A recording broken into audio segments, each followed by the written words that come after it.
Monday Night Raw for Monday, October 8th, 2018. I don't gotta take a lot of your time on this early Monday morning for this Monday Night Raw preview because this looks like business as usual for WWE, right? If you're gonna label tonight's Raw, it would just be titled Business as Usual. Nothing over the top epic looks to be happening tonight. This looks to be like WWE is just going to be on cruise control going into Evolution, on autopilot going into Crown Jewel. Let's just get tonight's Raw over with. Let's head into next Monday Night Raw, do the same thing, repeat the process a couple more Mondays, head into Evolution, put that into the books, steamroll into Crown Jewel, snap that into the books. Let's get into Survivor Series, put that into the books, and then we get our holiday break in December. So WWE is on cruise control. They're okay. They're more than okay with giving us the same lethargic, nonsensical bullshit that we've been getting every Monday. I think tonight is no different. Every single segment will be mundane and redundant. When a tag team faces a tag team in a tag team match that we don't want to see to begin with, but when that heel tag team goes to the outside and the face tag team is celebrating inside the ring, you know we're gonna cut to commercial. Everything is just redundant. It's the same shit right up until the commercial breaks, when we know exactly when a commercial break is about to happen. That is when you know there is an issue with a show. With a live sports entertainment show at that. This isn't just Law and Order or fucking Blue Bloods or CSI New York. When maybe you could kind of tell when a commercial is coming. What do we got tonight? It looks to me like your main storyline is Triple H, Undertaker, Shawn Michaels, and Kane. Because if we believe what the rumors are, and at this point it's way more than rumors, and if what we believe ends up coming true, and at Crown Jewel we get the tag match, Triple H and Shawn Michaels versus Kane and The Undertaker, if that is true, then that is your main storyline. And if that's not true, then what the hell is Triple H and Undertaker doing main eventing your Super Showdown?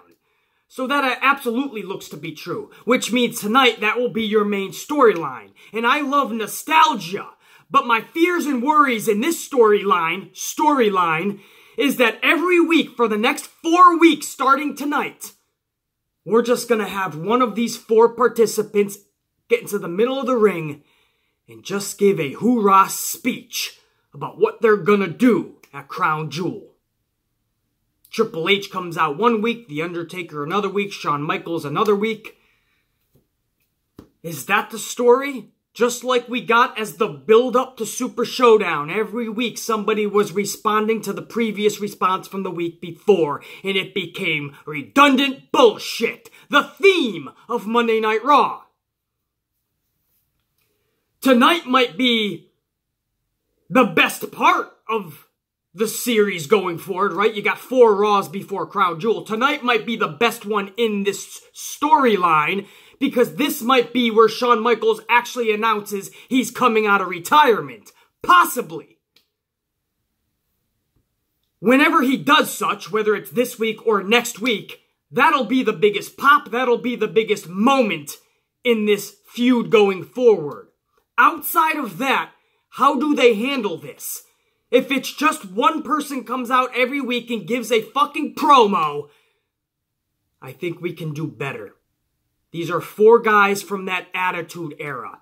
If they all just get creative, say fuck creative writing, fuck booking, we don't need your words, we don't need you writing our promos, we don't need you booking our segments. If Michaels, right, Michael Hicknam-Botnam, his real name, if fucking The Undertaker, but Mark Calloway, the real fucking person, if Triple H, Paul Levesque, if Kane, Glenn Jacobs, I want the real human beings, not the characters, if they get into a room and they get creative with all their knowledge that they've had from the Attitude Era and going forward and all the knowledge that they have collectively in this business, they could put together 4 unbelievable weeks of Monday Night Raw, or at least for their segments. For their storyline, they could be segments that we remember every fucking Monday leading up to Crown Jewel. And if done correctly, even surpassing Crown Jewel. Those will be memories instilled in us. They've got the creativity. They've got the knowledge. They have the time to make this right. Or is it business as usual? And every week, maybe it's Triple H cutting a promo. Undertaker shows up. I'm gonna do this to you and Shawn Michaels. Kane comes out of nowhere. The mayor of Knoxville, Tennessee, Knock on a Door, Tennessee, Knock something, Tennessee.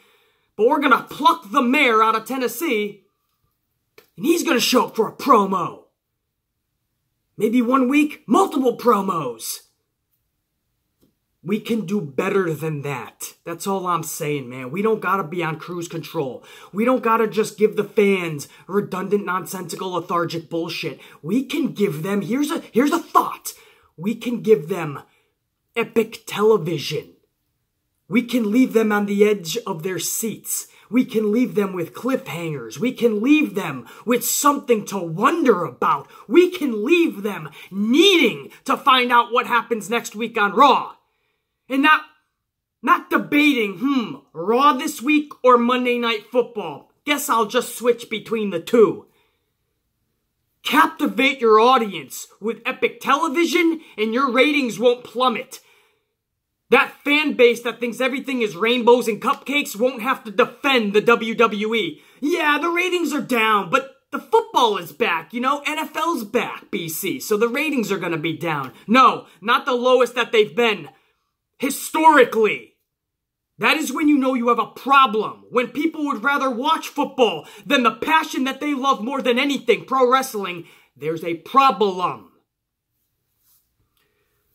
So that's my reservations on this whole story. As much as I love nostalgia and I love The Undertaker, Shawn Michaels, Triple H, a little bit of Kane now and again, as much as I love that, the next 4 Monday Night Raws, that's going to be your main story. Is it though? That's my question. It's going to be fed to us like it's the main story, but is it? That'll obviously be your main event at Crown Jewel, right? I mean, Shawn Michaels coming out of retirement, Undertaker having another match. Would they put the triple threat Universal Championship match on last? And what does that say about the SmackDown Heavyweight Championship? I would have to think it's the tag team match. But if that's being fed to us as your main event, and even if it's not, it's going to be one of the mega matches at Crown Jewel. Give us something epic. That's all I'm going to say about it. I just spoke about the Universal Championship match at Crown Jewel. Triple threat. Strowman, Reigns the champion, and Brock Lesnar. But what happens starting tonight on Raw for the next 4 Monday Night Raws leading into Crown Jewel? Brock Lesnar's not going to be around. Brock Lesnar might show up one time in the next 4 weeks. Am I right? Maybe it is tonight in Chicago. Just like when Shawn Michaels announces he's coming back for one more match, that's going to be the biggest pop and the biggest moment out of their story and feud for the next 4 weeks, I can speak. For the next 4 weeks. Same thing with Brock Lesnar, Roman Reigns, and Braun. When Brock shows up, whenever that week is going to be, that's going to be the biggest pop and biggest moment for their feud heading into Crown Jewel. I promise you. Because when you take Brock out of the equation, which he is going to be most of the time, you're stuck with Roman and Braun. Now, as much as I admit they're physical and violent with each other, we've seen them in every different scenario you can think of. Whether it was really epic or really just fucking stupid as fuck. We've seen them. Every which way you can think of. We've seen them in every match you can think of. So you're telling me for the next 4 weeks, Braun Strowman and Roman Reigns have to carry the weight of Brock Lesnar as well. So not only was this a redundant feud, Braun and Roman, but on top of that now, they have to carry the weight of a third guy, Brock Lesnar, who mostly is not going to be there. Maybe he doesn't show up all 4 weeks. So what that tells you, because this is WWE's way of thinking, right? They just don't get creative. They're on cruise control. It's business as usual. They just want to get shit over with, so Vince can go on and concentrate on his XFL football league. Right? So, and Triple H should go on and worry about a fucking NXT. Stephanie McMahon can worry about women's movements and women's rights and women's fucking fiestas and women's protests and fucking women monuments and whatever the fuck Stephanie McMahon is doing with her time. But nobody gives a fuck and wants to give time to WWE anymore. That's pretty fucking clear. So what that tells me, if Brock's not going to be around and they're going to make fucking Roman Reigns and Braun Strowman one of their main storylines heading into Crown Jewel, that tells me that all of the henchmen, all of the gophers, all of the side chicks for Roman and Braun are going to have to be involved. Dean Ambrose and Seth Rollins, who are just side chicks to Roman Reigns. Sorry to say it. Sorry, not sorry. It's just the fucking truth and you know it. It's a shame. Seth Rollins deserves more than that. And even though I'm not a Dean Ambrose fan, he deserves more than that. But they're side chicks to Roman. Dolph Ziggler and Drew McIntyre, they're Braun Strowman's side chicks. That's all they are. They're the henchmen, the gophers. They're the little worker bees. That leads me to believe that they're going to be in this storyline still. Even though they're not involved in the triple threat, maybe we're setting up for another tag team match at Crown Jewel. Dolph and Drew versus Dean and Seth. Oh, if they announce that, I should not be shocked because that's WWE at their best, right? That's what they think is quality entertainment. Let's give them a match we've seen so many times and a feud that we've been seeing for what seems like eternity.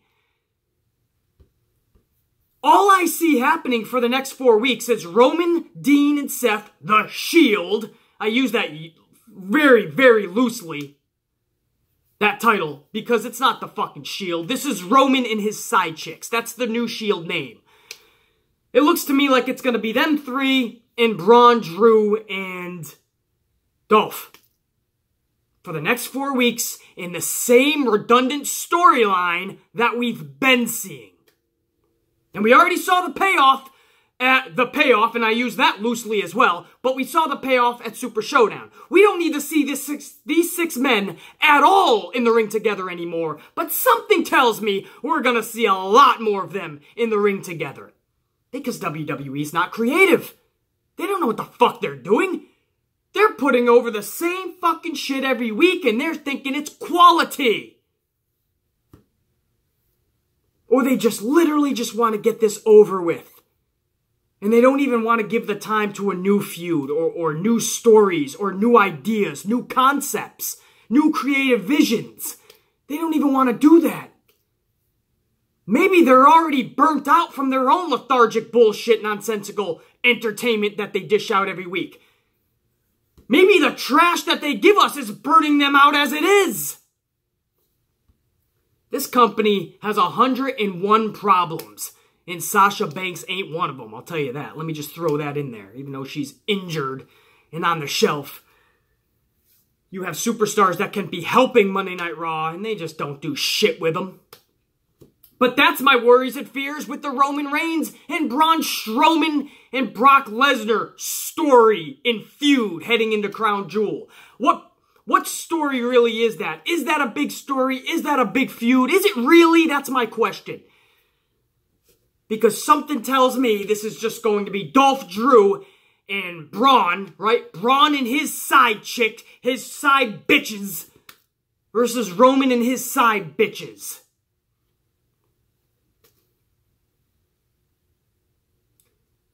What's going to happen with the women?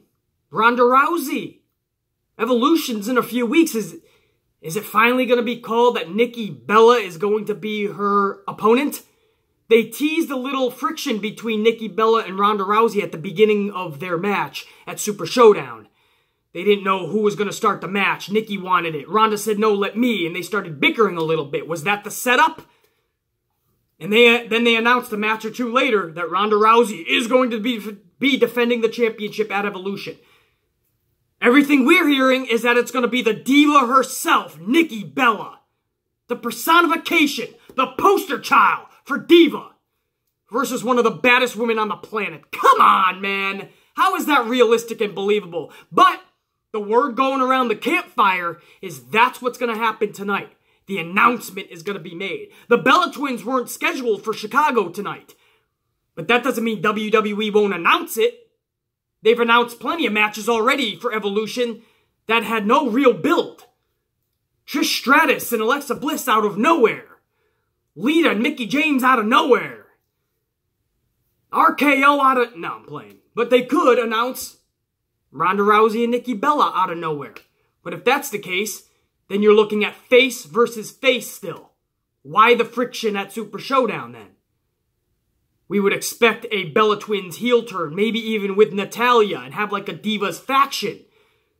And that sets up a match between Nikki Bella and Ronda Rousey. But at Evolution, Ronda Rousey's not alone. She brings up her 4 horsewomen.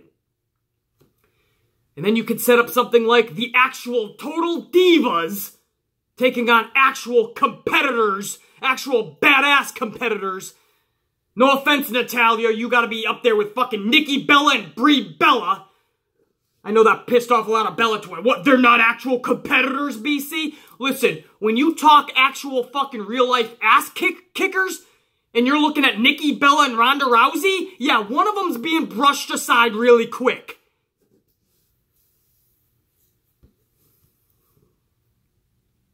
Nikki Bella and Ronda Rousey, that's what we're gonna get, it looks like, at Evolution. You can't make this shit up. This is WWE's real-life way of thinking. Their real-life, logical booking. That makes sense to them. That is what people want to see.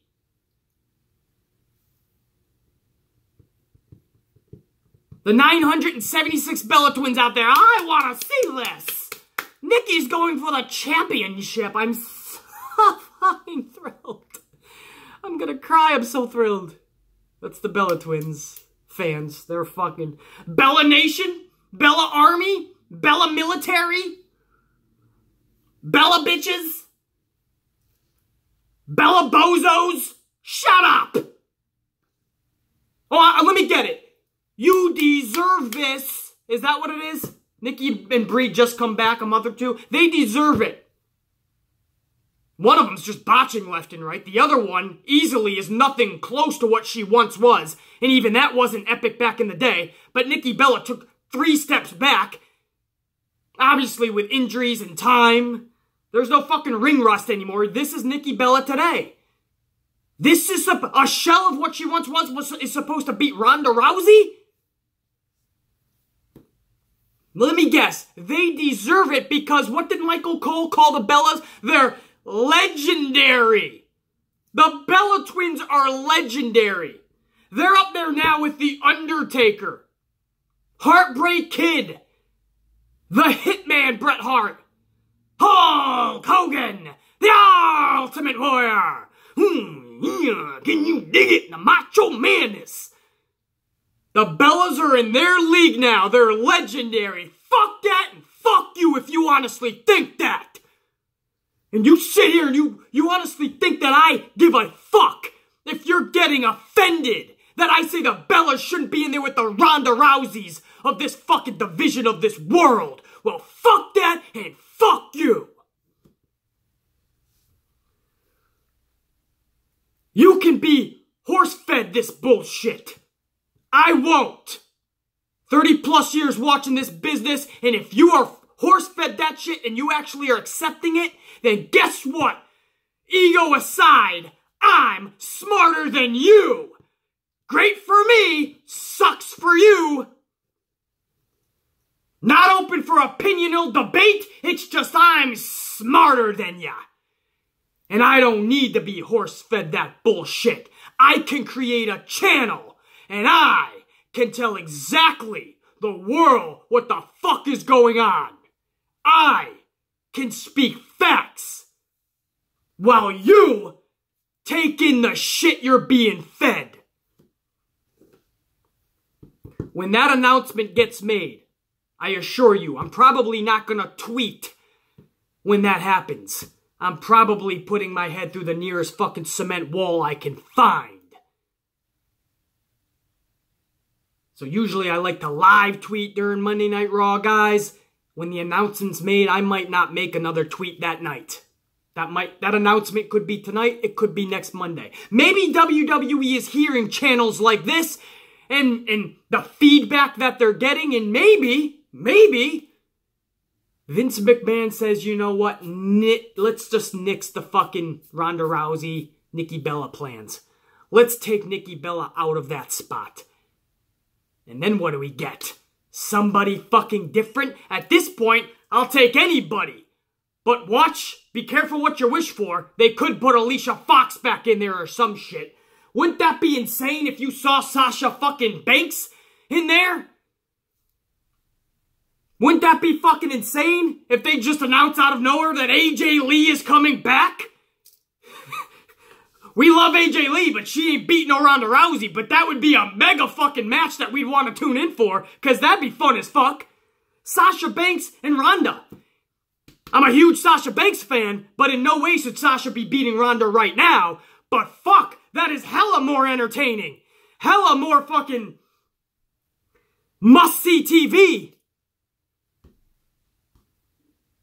than Nikki Bella and Ronda Rousey. Way more intriguing than Nikki Bella and Ronda Rousey. So where are we at if you're keeping score? Tonight, we might just get more promos out of Triple H, Undertaker, Kane, Undertaker. Shawn Michaels, did I say all four of them or did I just repeat that? Who the fuck knows? See what I mean? This could be a clusterfuck. So tonight, it could just be more promos. Roman Reigns, Braun Strowman, Brock Lesnar, how do they promote their big match at Crown Jewel? This could just be more of the same six men we've been seeing. Roman and his side bitches and Braun and his side bitches. Ronda Rousey. We're supposed to be upping up her Evolution Championship match, but there's no real feud for her. So do they just announce Nikki fucking Bella, the diva of all divas? So what is epic tonight that we're looking forward to? There's not a lot. There's nothing. Do you have Nia Jax and Ember Moon come out to do some nonsensical bullshit tag team match just to remind everybody that Evolution is coming up in a few weeks? And we're females. So we're here and we're just reminding you in our 3-minute tag team match. What the fuck? Right? What the fuck is a talent like Ember Moon doing with Nia Jax? Ember Moon has been on the roster since what? After Mania, correct? Here we are months and months later. Ember Moon has not been in one storyline. Ember Moon has not had one big Raw moment. And now Ember Moon is just shoved into a tag team with another fucking lady in obscurity in Nia Jax. So do they just parade around for 3 to 5 minutes tonight just to remind everybody that A, they're on the roster, and B, there's a women's pay-per-view coming up, but no real storyline? Nothing for us to get intrigued and entertained by. Is that what happens with Ember and Nia? Is Bayley gonna show up with Finn Balor? The new unit they have for the Mixed Match Challenge, and maybe Vince really loved that last night. And Finn Balor coming out just like Sasha was Bayley's bitch. Now, it looks like Finn Balor is Bayley's bitch, and now everyone's coming out and doing the Bayley Buddy dance. Finn Balor, who was fucking awesome at one point in his career as the Demon. This guy is somebody that I literally said could hold championships. Even though he's fucking, what, no more than 5'10" probably? No more than a $190, $195 probably, even though he's probably billed at 200 something. I don't believe that shit. I don't believe he hit 200 pounds. But you got this dude who had this character that was so badass that I'm intrigued every time that music hit. And now he's coming out doing some weird fucking Bayley dance. He looks so awfully, embarrassingly, awkwardly, just bad last week. That was cringeworthy to see Finn Balor dancing last week. That is what the fuck this company thinks of its superstars. Stars that could have been epic. Could you imagine the Ultimate Warrior dancing with Bayley? Could you imagine Mark Calloway, the Undertaker? I don't give a fuck if it's Biker Taker or the Dead Man dancing with Bayley!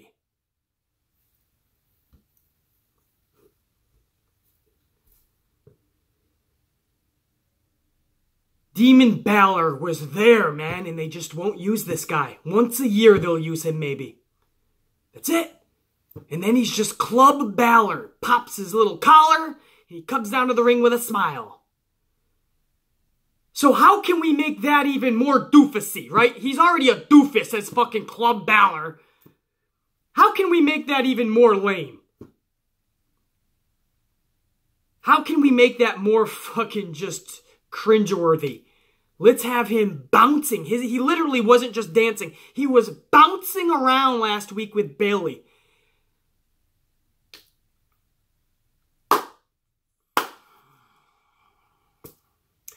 And again, I always say this. If you have a brain between your ears, if you got fucking brain cells, A, good for you. That is awesome. And B, there's also a downside to that. Because that means you think more than the average person. That means you actually think brilliantly. And that means that you are not going to be able to forget that. So even seeing the fucking demon, you're still going to be envisioning the demon bouncing around and dancing. Certain characters just don't do that. That was just bad. And I know, there's the fucking fans out there that'll just be horse-fed anything. And they're like, it was fine, BC. What's the big deal? It can be fun sometimes, BC. And he was just dancing. People can dance and show their fun side, BC. And those are probably the same people that agree with Bayley. Everybody should get a chance with the championship. Everybody should get a turn. Everybody should get a trophy for participating. This is the world we live in today. Everything needs to be cupcakes and rainbows. And if it's not, we need a protest. If it's not, we need to fucking call for action. If everything isn't rainbows and cupcakes, then the world is ending. I just don't understand what is happening with today's millennials, today's fucking world that we live in. Everybody's entitled to everything. Back in my day, can't believe I said that because that's something my parents and their parents and their parents and your parents and their parents and their parents probably all passed down generation and generation. Back in my day, but when I was younger, man, I'm talking 10, 11 years old, I was busting my ass to make $1. Nothing was owed to me. I had to go out and work my ass off and take what I thought I deserved, what I thought I should have. I busted my ass for that through blood, sweat, and tears.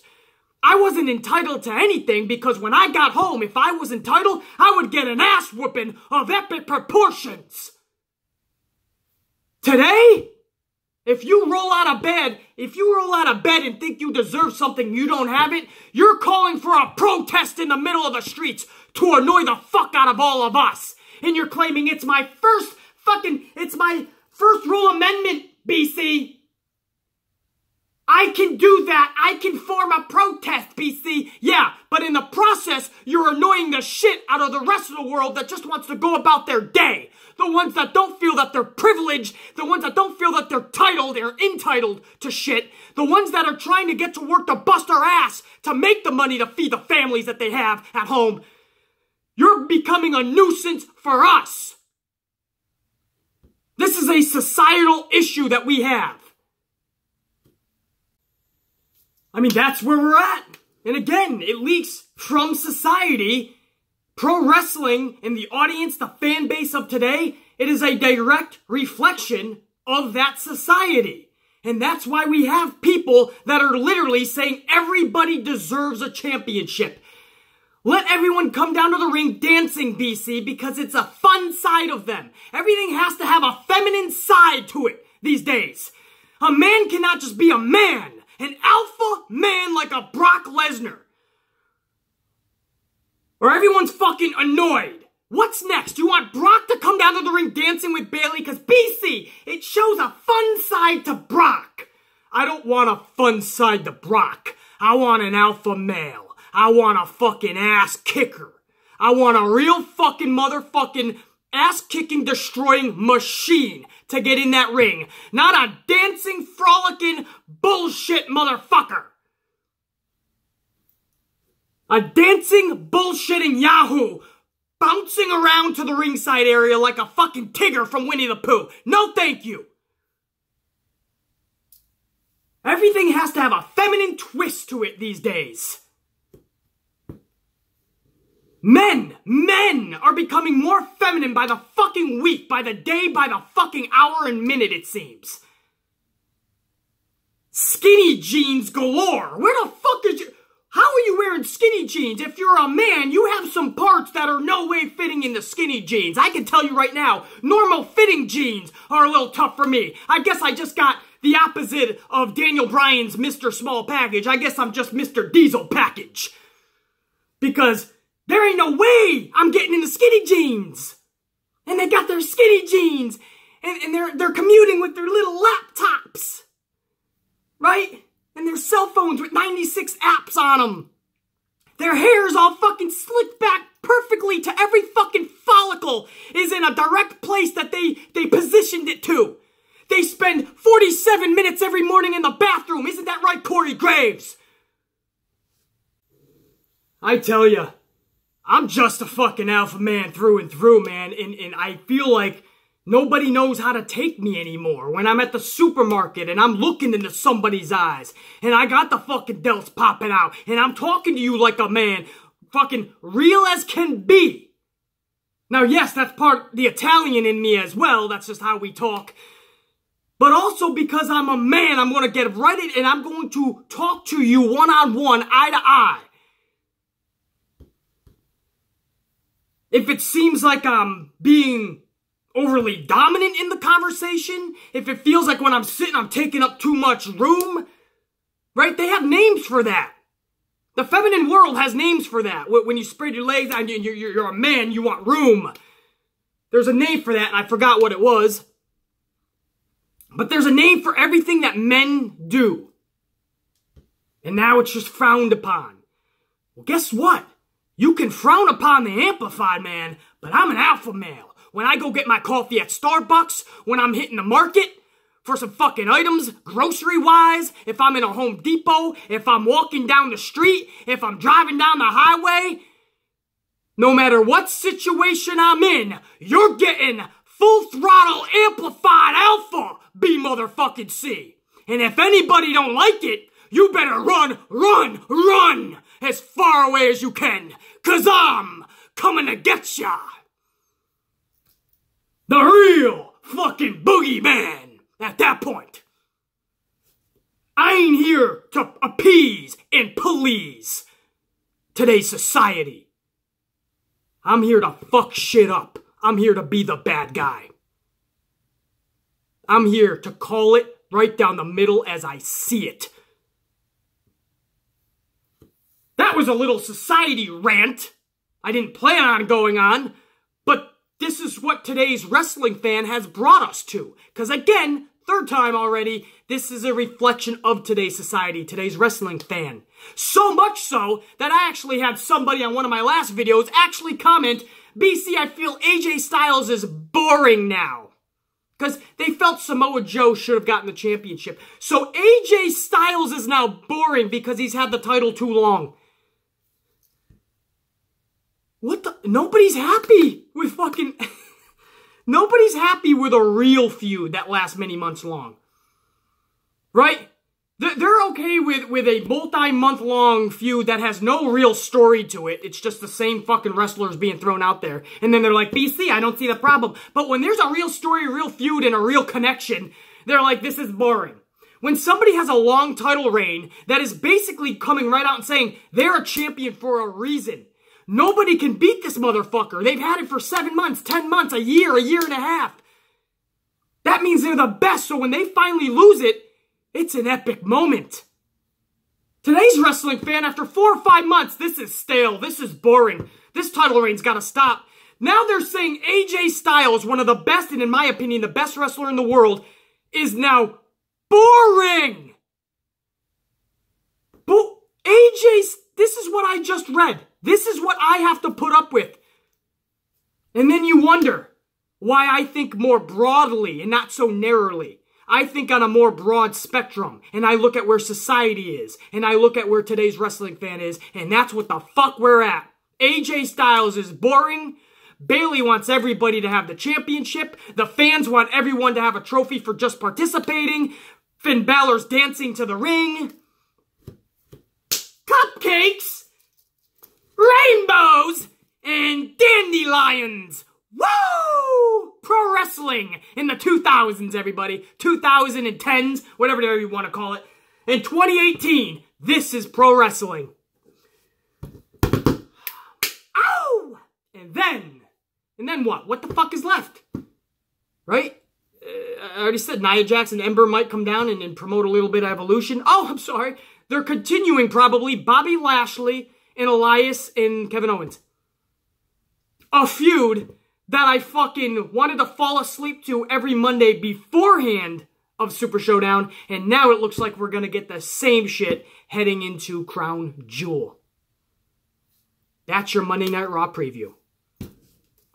Aside from my society rant, what in my review are you looking forward to? The only possible scenario that's semi-intriguing is the fact that they're in Chicago, and that tends to be a smart crowd, so maybe they'll be fucking electrifying and voice their frustrations, voice their opinions in the right way. That's gonna actually trigger the response we want from Vince and this fucking company.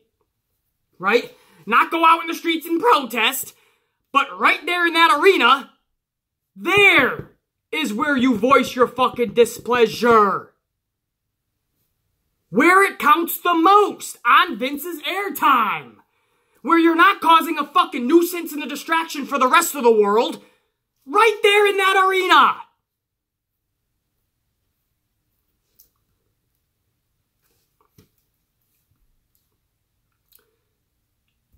As long as they don't chant CM Punk, CM Punk. I'll be looking forward to Chicago showing some noise, man. Making some noise. Making their voices fucking heard and having a fun fucking night, because I can't depend on Vince and the wrestling to do that. Hopefully the crowd is semi-entertaining. And I'm never one for the crowd to really hijack shows, and I'm not telling them to hijack the show. But you might have to make your own entertainment tonight, because I don't see how WWE is going to give us any. Especially you, Chicago. Shut the fuck up, I'm double motherfucking fisting some Starbucks right now, man, and I'm whooping that fucking ass today. I'm feeling really fucking... Yeah, we're gonna go at it, man. When I see anyone in skinny jeans today, I might be a little JBLing today. I might do a little... I can't say the word, can I? It's frowned upon today. Today's society will...